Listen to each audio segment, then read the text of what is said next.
Et qu'en est-il du second tour des municipales? Est-ce que vous n'excluez pas, je suppose, un maintien pour la fin du mois de juin?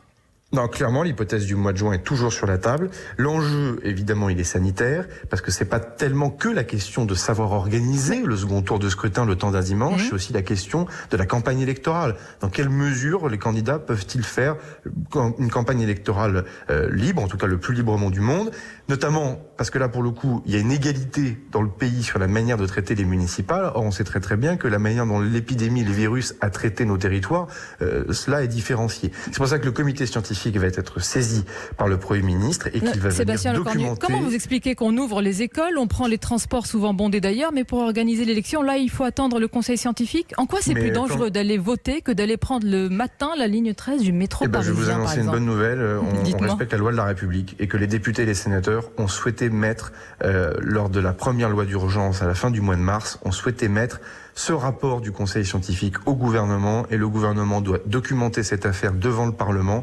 C'est la loi de la République qui le dit. Donc, une fois de plus, d'un côté, j'entends ceux qui disent on fait n'importe quoi, on aurait maintenu le premier tour des municipales dans des conditions déplorables, etc. Et de l'autre, maintenant, les mêmes d'ailleurs, bien souvent les mêmes, vont venir nous reprocher d'écouter le conseil scientifique. Non, on a toujours une méthode, c'est suivre les règles telles qu'elles ont été définies en accord avec l'Assemblée et le Sénat, toutes tendances politiques confondues. Et le second tour au mois de juin, donc, est une hypothèse sur la table. C'est une hypothèse qui est toujours sur la table, Sonia Mabrouk. Merci Sébastien Lecornu d'avoir répondu à nos questions ce matin. Merci sur Europe.